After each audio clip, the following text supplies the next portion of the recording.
welcome. This is something I've always wanted to share with you about trauma healing. And many people ask me, or some people have asked me the question, how do I heal? Or how do I heal from the things I'm going through? And I just want to give you a few things that I have been processing and just thinking that this could be helpful for someone. So, how do you heal? One, honesty. Honesty, be honest with yourself in terms of knowing I am dealing with this thing has traumatized me, or it has been a wound in my life for a long time. So don't just gloss over it like, when you need to grow up, I'm like, me watanikubali tu vile niko. Like, just be honest with yourself and say, I'm struggling with this thing. And then number two, evaluate or elaborate how deep this thing that you're dealing with is. And this means that you're coming to a place where you're saying, this is the wound that I have, this is how it came about, or this is where it came from.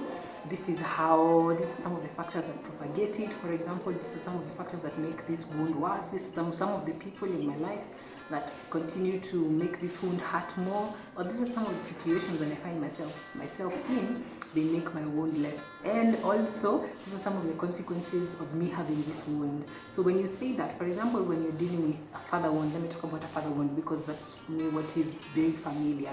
You will notice that because you have a father wound, you crave attention from certain people, or you crave or you desire to be known, or to be affirmed, or to be those kinds of things that you didn't have from your father, you desire them from other people. And so you say, this is where my wound came from my father. These are the things that propagated that wound because I grew up with a father that was, for example, emotionally unavailable. And then these are some of the consequences of how when I have a father wound, I often meet an older person, for example, an older man, and I'm attracted to them. Or when someone affirms me, oh, it is such a joy to my soul. And so these are the things that I am going through. So what you're doing is you're elaborating, you're looking for the roots, for the fruits of the wound that you're going through. So that you're not just saying, I have a father wound. Then, where did it come from? How do you show it? How does it show? What are the consequences in your relationship? And what are the outcomes?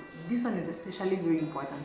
What are the outcomes that I will see, or that I am seeing in my life because I haven't dealt with this wound? Say that you have loss and grief, or you're dealing with a wound of grief. And if you haven't dealt with it, there are certain outcomes you will see in your life, and you're like, you need to evaluate and check what are the outcomes that I am seeing in my life because I haven't dealt with this wound, or that I could see that could potentially come up if I don't deal with this wound. That's what you're asking yourself in the second one for elaborate or evaluate.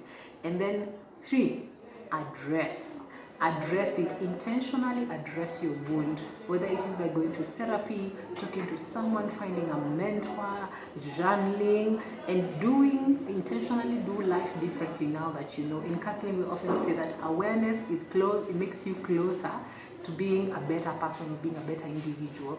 And so now that you know, now that you've elaborated, these are the consequences, these are the outcomes, this is how my wound is looking generally. As in, just even draw a probability tree, you guys. Then intentionally address those things. Say, I usually have an anger problem and I'm dealing with anger. How do I intentionally address this? The next time someone annoys me, or the next time I'm in a conflict with someone, then instead of bursting out in anger, I'll be able to calm down, do breathing exercises, wait for a moment or two. Instead of doing an anger outburst, I will go to therapy, I will talk to someone, I will meet someone, and I will tell them this is my wound. I will leave or cut off or deal with the things that cause this wound and outcomes that can come.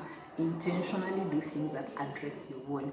And then finally, leave places or people or situations that wound you even more. You will find that in this life, you will find situations or people that make your wound worse, or that people who don't acknowledge that that's a wound. Like, you tell them that I'm dealing with this, and like, still, you should have moved on from that. Or people who refuse to help you deal with that wound and say, mwanaume kuvumilia, ama you just be strong. Or people who don't help facilitate healing. In fact, if you're dealing with a wound and you meet with a narcissistic person, or you're friends with the kind of person that instead of helping you to heal, they help to wound you more, then you need to leave that place. And you need to set some boundaries for yourself and say, I will no longer visit those places, I will no longer interact with these people in that way. And if, for example, usually this friend who always makes fun of your wound, Like, how you know, if they make fun of your wound, then that's a space to set a boundary and say, I will no longer accept that from you. This is something I'm dealing with, so I will no longer accept it. Part of this, I'm setting the boundaries, is removing yourself from those places and saying, I will not allow myself to continually go to those places, continually do this habit, continually continue to do this habit or propagate this habit because I'm dealing with this wound, and set those boundaries and reinforce them.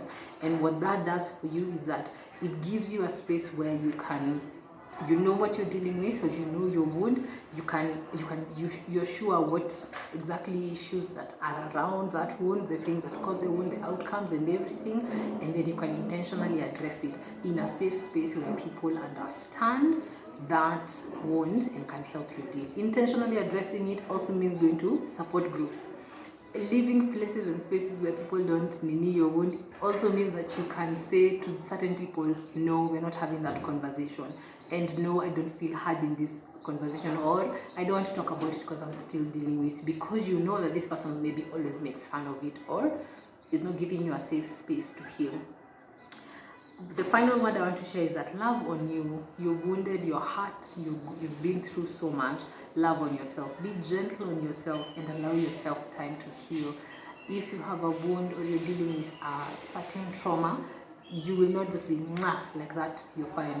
It will take time. Be gentle on yourself. The way you nurture a flower gently, be gentle on yourself. Allow yourself time to heal, and take yourself, place yourself in the safe spaces that you need to heal.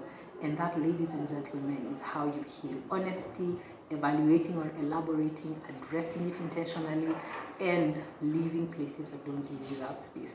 Tulia is one of those places that gives you a safe space to talk about your trauma, to share about it, and even to heal. So head on over to the Tulia page, Tulia_KE, and like us for more of this information. Until the next one.